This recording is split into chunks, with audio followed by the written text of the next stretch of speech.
You breathe in for 7 seconds, you hold it for 5 seconds, and you breathe out slowly for 8 seconds. And it just calms your nervous system down and it gets you in touch with your body. It reduces stress. Meditation and breathing exercises are proven to reduce stress. And just being mindful to enjoy the simple pleasures in life. Also, one thing that I like to do that gets me mindful is, and it sparks joy for me, is moving my body, exercising however I can. Just moving your body produces those endorphins, those feel-good chemicals and hormones in the body, and it will make you feel more joyful.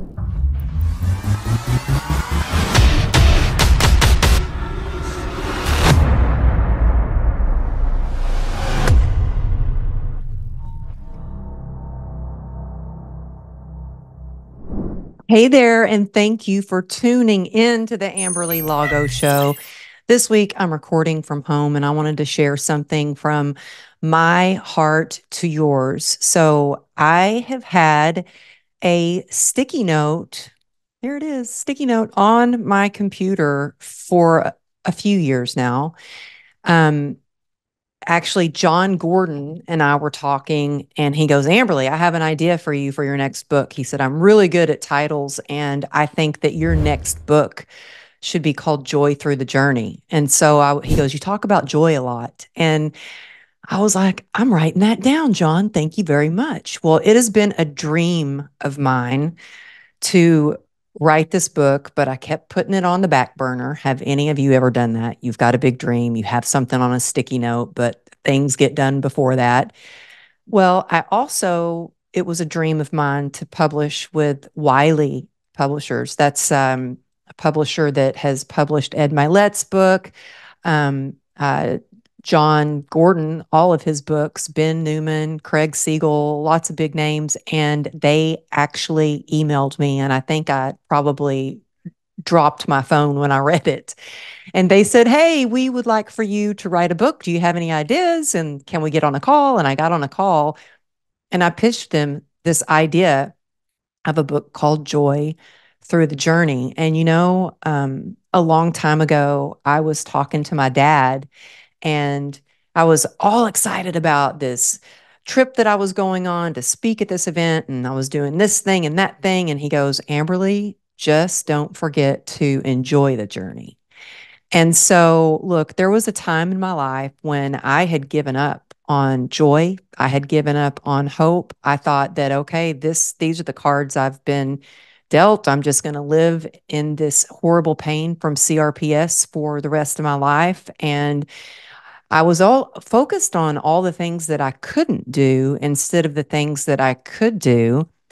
And I really was spiraling down into a depression, and I started um, numbing out just to stop my mind, to ease not just the physical pain, but the emotional pain too, and try to cover up the shame. And I went from being this elite athlete and I was in the fitness industry to all of a sudden I was drinking every day and I turned into a full-blown alcoholic. By the grace of God, in 2016, I got sober. My rock bottom was my rock foundation, and I started building and building and building. And I think building my life back, it took a while. I don't think, I think I cried at every single recovery meeting that I went to for about a year. I didn't even tell anybody that I had gotten sober until about 6 months after I was sober. And it has really changed my life. And what I have found is that there are absolutely ways to, yes, if you have pain or you're going through the ups and downs of life, there are still ways to build upon the joy. And it's our choice, it's our decision, it's our willingness to do things that spark joy all the time. And I just recently did a post on Instagram called Joy Spotting. And I noticed as I was in the middle of preparing for next year's event, the Unstoppable um, Success Summit that I do every year and making sure I was getting my manuscript into the publisher, to Wiley, I realized I was letting this practice of joy spotting kind of slip away. And if you don't know what joy spotting is, it's something that I remind myself to do. And it's just noticing the little things or the big things. This morning, I decided to, instead of wake up and get straight to work, I was like, you know what? I'm going to take a walk and watch the sunrise and connect with God and just do some joy spotting and notice the little things and the big things. And the joy that it gave me to see the sunrise was beautiful. The weather reminded me of California. It was only 74 degrees and it felt amazing. Just having some quiet, just getting out and breathing some fresh air brought me some joy. But you can joy spot no matter where you are and no matter what you're going through, because there's always something to be grateful for. And so today, um, I want to share just a few things that help me spark joy, that help me remember to practice joy spotting, and also share that, y'all, my book is already out on Barnes and Noble. Holy cow. They did have it marked down for 25% off. And I have to tell you, I was on my way to go visit some friends in California, and I had every hour accounted for on that trip. Like there was no space. I'd already gotten work done, so I could just be in the moment there.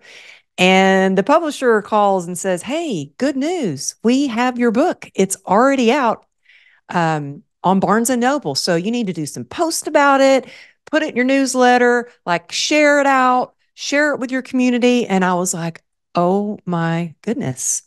Okay, where do I start? What do I do? And I was getting up at like 4:30 in the morning so I could come up with a post and newsletters and all that. And it really kind of threw me for a loop. I wasn't thinking my book doesn't come out until March of 2025. I wasn't thinking of going to promote it. And I also have to admit that, you know, um, people that are super excited when their book's coming out, I think that's great. I still am in this place, like when you're writing a second book where it's like, man, I hope people like it. Oh, am I smart enough to do this? Like it, the negative self-talk and the doubt will creep up for me. And so I have to nip that in the bud. But I've been a little bit nervous of, how am I going to promote this? Are people going to buy it? Like, I hope people like it. I hope that it really provides you with tips and tools and strategies to tap into your joy. So I just want to go over a few things that are easy to do that you can start doing right now to spark some joy in your life. I think we need more hope and love and faith and joy. And, through this whole process of getting sober and sparking joy, it's changed my life. And so I do these things on a daily basis because let me tell you, the pain can sneak up. Things can get hard. The first thing that I do when I wake up in the morning is, I know this sounds simple and this is something that I say a lot, but I say it because it works. I wake up, and from the moment I wake up, I'm immediately in pain. Sometimes the pain wakes me up. And so I could easily start to get into that negative talk of, see, you're not going to make it through the day. You should just get back in bed. You can't even walk without a limp today. Like, I can be brutally mean to myself. Instead, I say, I am so grateful that I could get out of the bed on my own today, that I can walk to the bathroom and I don't have to use a bedpan, that I can get up and make my own coffee, that I get to go to work. And so I have a gratitude practice. So I talk to myself, and I also thank God for another day sober, and for breath and for the big and little things. But I have a gratitude practice, and it's something I share with the group of ladies. I call ourselves the God Squad, because we connect every day and we practice a gratitude where we write 10 things that we're grateful for. and we share it with each other. So I use an app. It's called My Spiritual Toolkit. It is like a recovery app, but you don't have to be in recovery to use it. It's got great readings every day. It's got prayers, and it's got a place where you can put your gratitudes in. And I fill out what I'm grateful for, and then I share it. And it's one thing to feel it. It's another thing to write it down. And it's another thing when you get to hear what other people are grateful for. One of my sober sisters one day was writing in the gratitude list that it was her last day of chemo. And I thought, wow, I have so much to be grateful for. My health. Here she is. She's been battling cancer, and I'm complaining about a little pain or this. And so, if you don't have a gratitude practice, I would say call up a friend and see if you can start one together, because it helps you to keep that accountability as well. Another thing, number two, something that I do is really practice mindfulness. Man, oh man, I don't know about you, but I can get into autopilot, and I can get in my head, and my thoughts are just going a mile a minute. And sometimes you have to stop and look around. Now, I'm reminded of this, especially when I go to the barn with Ruby. That's one thing that I love to do, is to just be in the moment and mindful of what she's doing and her horse. And by the way, horse hugs are the best. I really suggest you hug a horse, because it will really spark joy.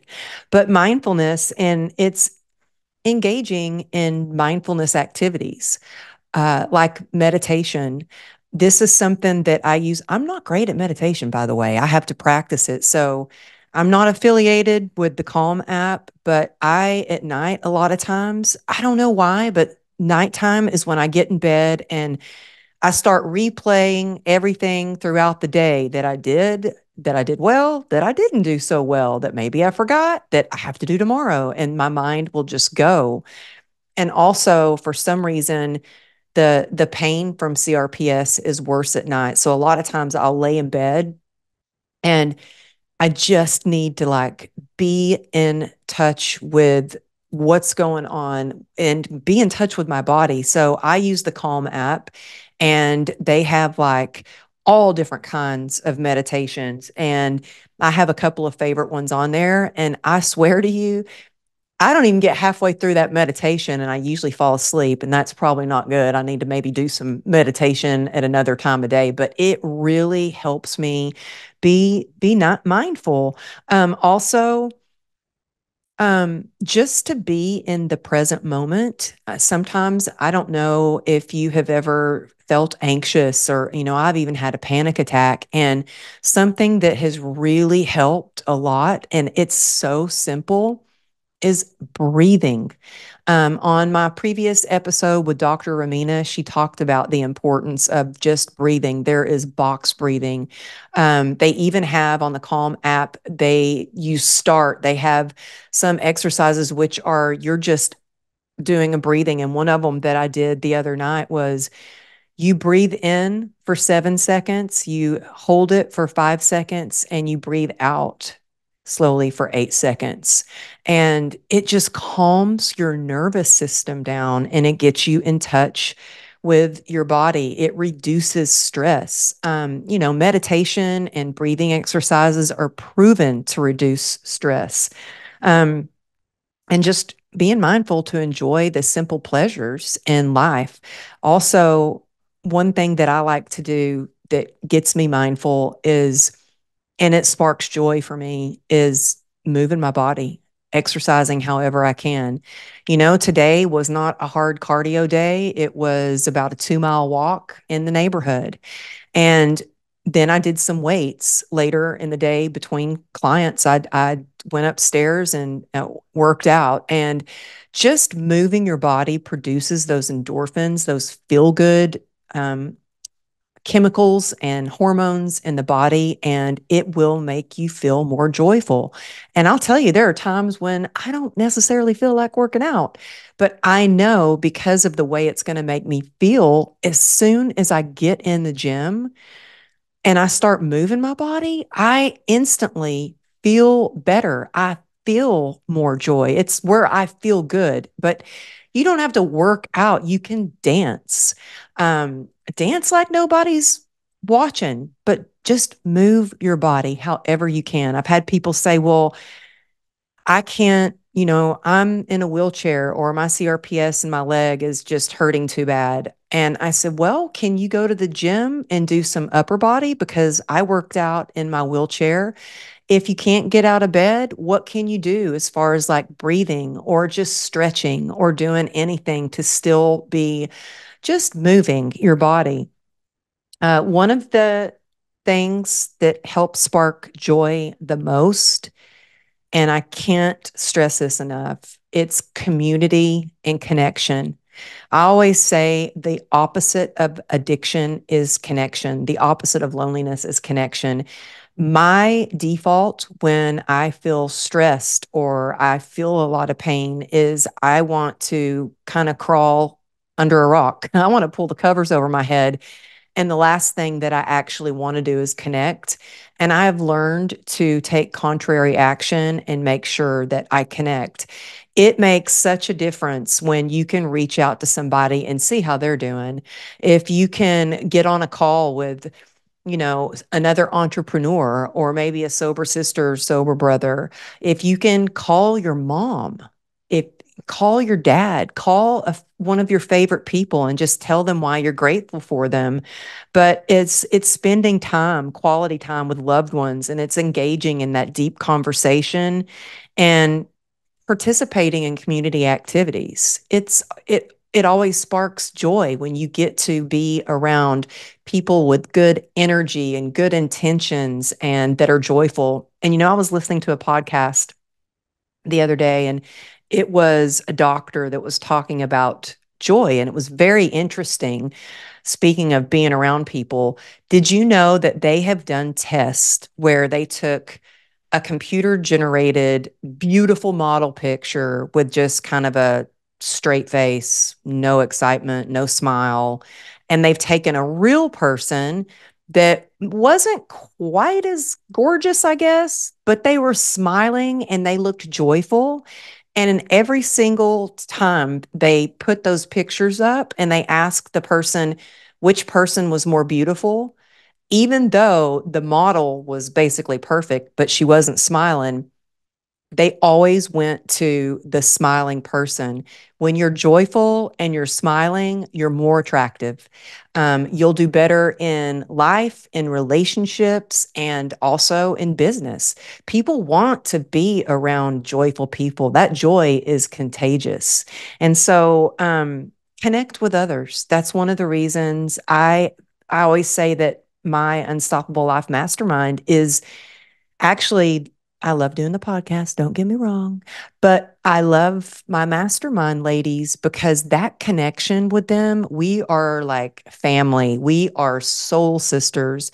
And being able to connect, whether it's one on one with my mastermind members or if it's in our group, when we get to share our experience, our strength, our hope, when we get to offer solutions, when we get to collaborate, and when I get to be of service, that just sparks more joy. So, see what groups that you can connect with, see what networking groups you can connect with. Heck, throw a block party, but you can also connect on social media. I know for me, I love to see people on social media that spark joy. So, I'm always looking for those joy sparkers out there. I think that's my new hashtag, joy sparker. How do y'all like that?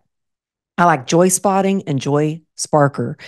Um, Speaking of being with my mastermind members, one other thing, well, I'm going to give you two more tips to spark joy. When you give back, when you are of service, that is where fulfillment really is. When you have a servant heart and you can go help others, I'll never forget. I was working with a client, and she was telling me, I'm bored.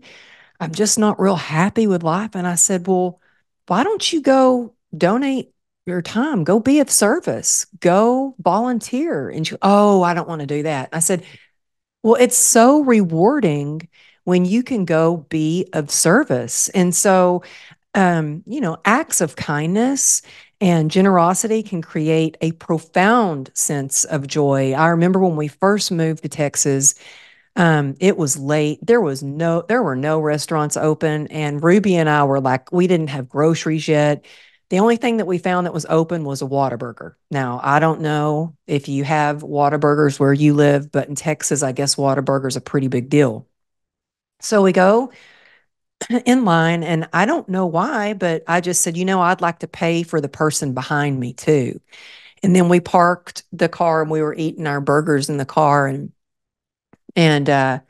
this guy pulled up and rolled his windows down. And I kind of even forgot. I was so hungry. I kind of forgot that I even paid for his food. And he goes, wow, thank you so much for paying for my food. I mean, I had a rough day and this turned my day around. Thank you so much.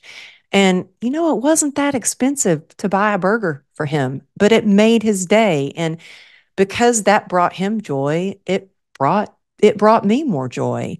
And you don't have to buy something for somebody if don't have the money to do that. But I just got a message from one of my mastermind members, Jana Johnson, who, big shout out to you, Jana. I love you, girl.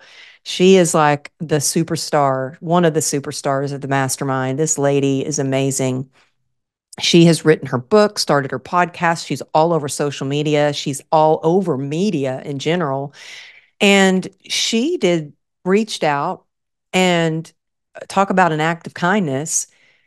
She had somebody reach out to her and ask her about the mastermind. And she said, Amberly, I went on and on about how this has changed my life and how this person should definitely join your mastermind and learn from the best. I mean, she was giving all these compliments, and I was like, oh my goodness. And so then I left her a message, and it just sparks joy when maybe you can leave a review for somebody on their podcast. That is, people appreciate that.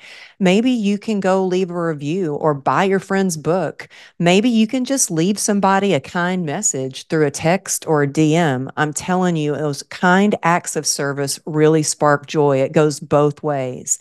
And then finally, one more tip, and you're going to get a lot more tips. This is just the little mini version of what you're going to get in Joy Through the Journey, the book, my new book.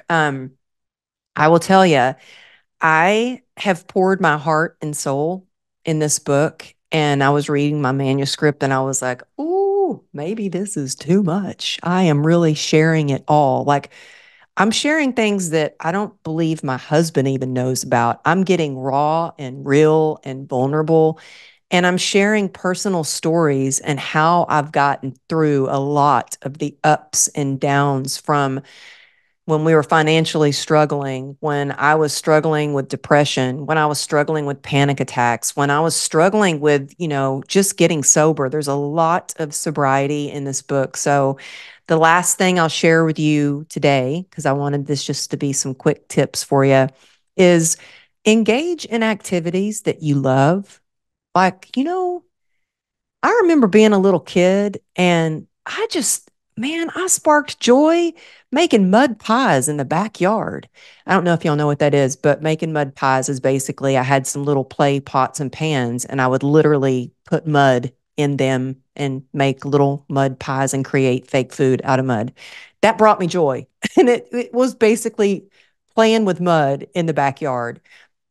Sometimes I think that we forget what brings us joy. And I have to say, so I just got back from this trip to California and I was like, oh my gosh, it was the most amazing trip. I did my favorite things. Well, number one, I had Ruby with me. Y'all, we rented a red convertible Mustang and we cruised down PCH and Mulholland Drive. And I thought, oh, the mountains and the sun, the sunshine on my skin. the convertible, the loud music, us singing out loud. Those are activities I love. Well, actually, I think being with Ruby is probably my most favorite thing in the world. Um, but everything that brought me joy, I did on that trip. And that was going to eat at Air One, my favorite restaurant, or my favorite. Well, they've got the best deli, but it's a grocery store and it is the best. I wish they had one in Dallas. We ate there all 3 nights. It's so good. So good food can spark joy. Good nutrition can make you feel joyous. So we also went to the ocean. I got to connect with all my best friends out there. We went to restaurants.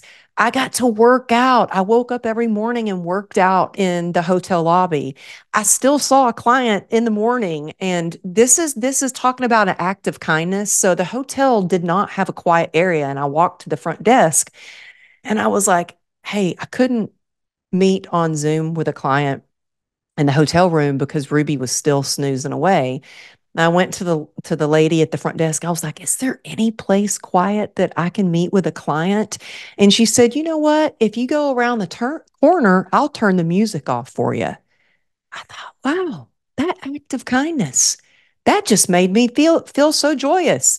So do the things that you love, whether that's eating at your favorite restaurant, seeing your favorite friends, getting outside and getting some sunshine, driving with the top off, listening to loud music. Ruby and I laughed so hard. I think one time I nearly peed my pants. Maybe that's too much info, but it just sparks so much joy. And when you can take time, little time, over and over and over, and you build upon that joy, it just makes your life so much better. It makes your relationships better. It makes your business better. So I hope you do some joy spotting. I hope you become a joy sparker. If there's something that resonated with you in this podcast episode, please take a screenshot and share it on your social media and tag me at Amberly Lago Motivation. And you can hashtag Joy Sparker and share something you have done that has sparked joy and any tips that I gave. So again, remember, practice gratitude daily, cultivate mindfulness, connect with others, engage in activities that you love, give back, be of service. Practice those acts of kindness, and I promise you're going to spark a lot of joy. You can now grab my book at Barnes and Noble. I'm going to put the link for you in the show notes. You can also just Google me at Amberly Lago, maybe Joy Through the Journey book on Amazon, and grab that book. And I promise I'm going to have some really amazing giveaways and fun stuff to give you. When you buy the book early. Anyway, thank you for tuning in, and I will see you next time.